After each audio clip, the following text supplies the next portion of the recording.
Assalamu alaikum everyone. I hope you all are doing great and I am back with the another recipe which is oil based chocolate sponge जिसकी बहुत ज़्यादा demand थी. So let's get started. सबसे पहले एक बड़े खुले बोल में हम लेंगे 3 अंडे, 1 and 3/4 cup of castor sugar. Recipe आपको मैं कप्स में बता रही हूँ, डिस्क्रिप्शन में ग्राम्स में मेंशन कर दूँगी ताकि दोनों लोगों के लिए आसानी हो जाए, जिनको कप्स से फॉलो करनी है और जिनको ग्राम्स में. अब अच्छी तरह से हम इसको विस्क करेंगे. If you want you can use hand beater also, जैसे भी आपके लिए आसानी हो, इसमें कोई रिस्ट्रिक्शन नहीं है. बीटर यूज़ करने से एक अच्छी एयर क्रिएट हो जाती है आपके बैटर में, और आप जब हैंड विस्क यूज़ करते हैं तो उसमें इतनी अच्छी एयर नहीं बनती है. हैंड विस्क करने से बहुत ज़्यादा डेंस बनता है आपका sponge. Now I am adding 3/4 cup of cooking oil. You can take any good brand. अच्छी क्वालिटी का ऑयल यूज़ करेंगे तो आपके स्पंज का टेस्ट भी अच्छा होगा, डेंस भी होगा और खुशबू भी अच्छी आएगी. लो क्वालिटी ऑयल ऐड करने से एक अजीब सी स्मेल आती है, पुरानी पुरानी. ऑयल के साथ अब इसको अच्छी तरह से विस्क करना है. ऑयल ऊपर नज़र नहीं आना चाहिए. इतना इसको विस्क करेंगे कि हर चीज़ एक साथ परफेक्ट तरीके से मिल जाए, कोई चीज़ अलग अलग ना दिखे. अक्सर होता है कि ऑयल ऐड करने के बाद वो ऊपर उसकी लेयर दिख रही होती है, इस वजह से क्योंकि वो सही से विस्क नहीं हुआ होता. अब इसमें जाएगा 1.5 कप ऑफ मिल्क, जो कि टेट्रा पैक वाला है. कोशिश करें कि जो नागोरी मिल्क होता है, जो खुला मिल्क होता है, वो ऐड ना करें, क्योंकि आपको उसकी ऑथेंटिसिटी का पता नहीं होता. अक्सर में पानी की मिलावट भी होती है. इस स्टेज पे मिल्क के साथ इसको अच्छे से विस्क करना है ताकि हर चीज़ यकजा हो जाए, कुछ भी अलग अलग नहीं दिखना चाहिए. अगर आप इसको सही विस्क नहीं करेंगे तो फिर अलग से मिल्क की लेयर नज़र आएगी, जैसे मैंने आपको बताया था कि ऑयल की लेयर नज़र आ सकती है. Now I am adding 1/4 cup dark cocoa powder. आपको मैं प्रेफर करूँगी कि आप लाइट कोको पाउडर यूज़ करें. लाइट कोको पाउडर बहुत ज़्यादा डेंस नहीं होता है, उसके अंदर एक बड़ी अच्छी चॉकलेटी सी खुशबू भी होती है और बिटरनेस कम होती है. जो डार्क चॉकलेट होता है उसमें बिटरनेस ज़्यादा होती है, क्योंकि वो बहुत स्ट्रॉन्ग होता है और वो ज़्यादातर फज स्पंजेस के लिए यूज़ होता है. 1 teaspoon of baking soda and 2 teaspoon of baking powder. अब इसको अच्छी तरह से सिफ्ट कर लेंगे. इसमें क्लम्स नहीं बनने चाहिए. अक्सर गुठलियाँ बन जाती हैं कोको पाउडर की. हाथ की मदद से आप उसको ऊपर से एडजस्ट कर सकते हैं. सारे ड्राई इंग्रेडिएंट्स एक साथ नहीं डालते, क्योंकि मिक्सिंग फिर प्रॉपर तरीके से नहीं होती है, दानेदार रह जाता है. अक्सर मुझे मैसेज भी आते हैं कि आप ही हमारा स्पंज दानेदार रह गया है. तो उसका रीज़न यही होता है कि आप लोगों ने मिक्सिंग सही से नहीं की होती और हर एक चीज़ एक साथ डाल देते हैं. तो जैसे मैंने कोको पाउडर पहले डाला, उसको मिक्स किया. अब मैंने फ्लावर इसके अंदर लिया है विच इज़ 3 कप्स. अब इसको भी 1 बाय 1 करके सिफ्ट करेंगे. पहले 1 कप डालेंगे, फिर सिफ्ट करेंगे, इसी तरह से बाकी के दोनों कप्स. और अब इसको अच्छी तरह से मिक्स कर लेंगे.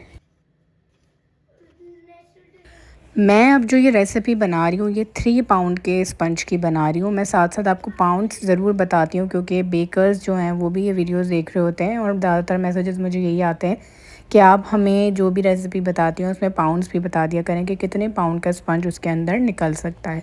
सो मैं इधर 3 मोल्ड यूज़ करूँगी. आपको नज़र भी आ रहे हैं, मैंने रखे हुए हैं. उनको मैंने ग्रीस कर दिया है, डस्ट कर दिया है. कंसिस्टेंसी इसकी कुछ इस तरह से होनी चाहिए, जैसे हम कहते हैं रिबन कंसिस्टेंसी. जब आप इसको इस तरीके से ऊपर करेंगे और अपना हाथ आगे पीछे घुमाएंगे तो इसकी कंसिस्टेंसी कुछ इस तरह की दिखनी चाहिए कि जब बैटर के ऊपर आप इसके ऐसे हाथ की मूवमेंट करें तो ये स्टे करना चाहिए ऊपर. बैटर ना ही बहुत पतला है और ना ही बहुत ज़्यादा गाढ़ा है. बैटर में आपको एक शाइन भी नज़र आ रही होगी, जो कि ऑयल की वजह से है.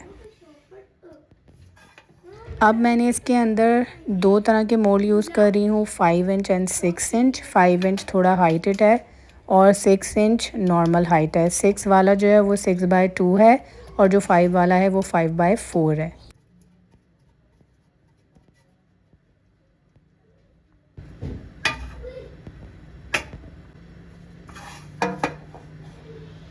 मोल्ड को जब आप फिल करेंगे बैटर से, तो या तो हाफ़ होना चाहिए या फिर 3/4 होना चाहिए. यहाँ पे मैं मेजरमेंट भी आपको करके दिखा रही हूँ.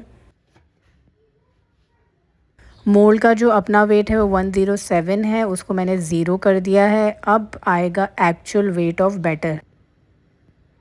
मुझे 1 पाउंड के 3 स्पंजेस इसके अंदर से निकालने हैं। सो मैं 300 टू 350 ग्राम तक का मार्जिन रखती हूँ। कोई 300 भी हो जाता है, कोई 350 भी हो जाता है, क्योंकि जब आप चॉकलेट फ्रॉस्टिंग करते हैं तो उस वक्त आपकी फ्रॉस्टिंग कभी ज़्यादा भी हो जाती है और आपके केक का वेट भी बढ़ जाता है, विच इज़ ओके।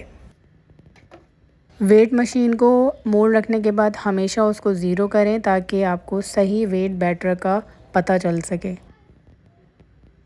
और अगर आपको चाहिए कि आपने बड़ा चौड़ा केक बनाना है तो आप इसको 8 इंच के पैन में भी यूज़ कर सकते हैं। 8 इंच के पैन में आप जितना भी आपने बैटर बनाया है वो आप हाफ़ हाफ़ करके 2 पैन यूज़ करेंगे, 8 एंड 8।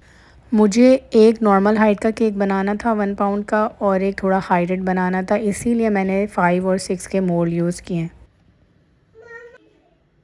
आपको अभी बैटर में थोड़े बबल्स नज़र आ रहे हैं, तो इन बबल्स को आपने पहले ख़त्म करना है काउंटर पे टैप करके। फिर आप इसको रखेंगे, आपने पतीली यूज़ करनी है, ओवन यूज़ करना है। मैं दोनों में आपको करके दिखा रही हूँ। पतीली को मैंने प्री हीट कर लिया था 10 मिनट्स के लिए ऑन मीडियम फ्लेम।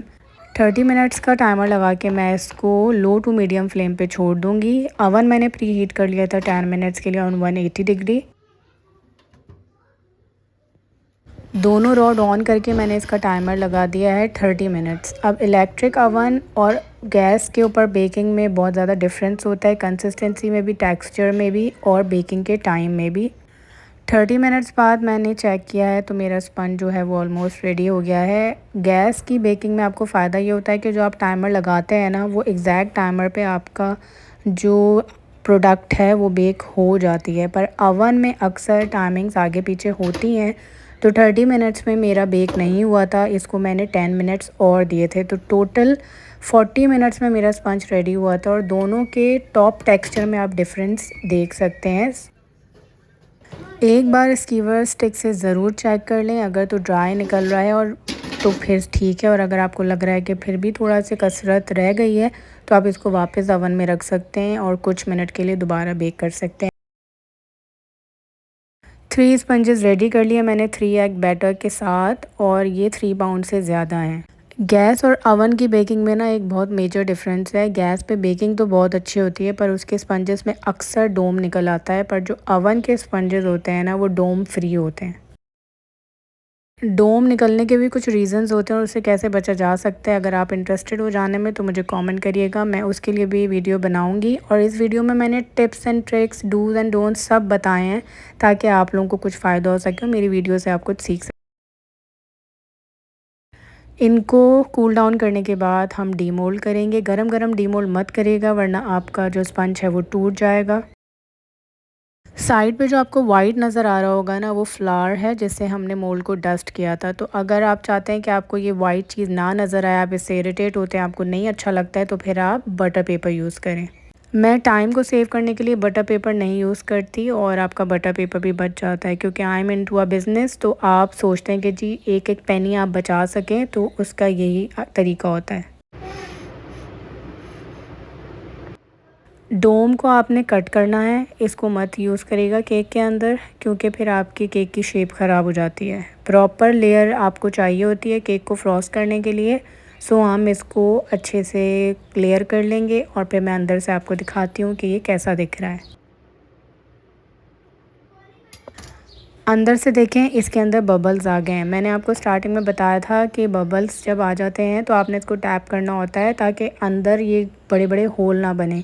अब आपको दिख रहा है कि इसके अंदर होल आ गए हैं, क्योंकि मैंने ये वाले मोल्ड को अच्छी तरह से टैप नहीं किया था और वीडियो के चक्कर में इसको एज इट इज़ रख दिया था। तो जब आप स्पंज बना रहे होंगे तो आपने अच्छे से बैटर को टैप करना है ताकि अंदर जो ये होल बने हैं ऊपर वाली लेयर में वो ना बने। अच्छे स्पंज की निशानी होती है जालीदार स्पंज। मीन्स आपके स्पंज में ये जो नेट वाली लेयर है ना, नेट वाला टेक्सचर दिखना चाहिए। अगर तो ये टेक्सचर नहीं है तो फिर आपका स्पंज रबर है, जो कि अक्सर ख़वातीन शिकायत करती हैं मैसेज में कि हमारा स्पंज रबर बन जाता है। उसका रीज़न यही होता है। स्पंज आप अब देख सकते हैं कितने अच्छे से राइस भी हो गया, ऊपर इसकी सरफेस पे शाइन भी आ रही है, ये सॉफ्ट भी बना है।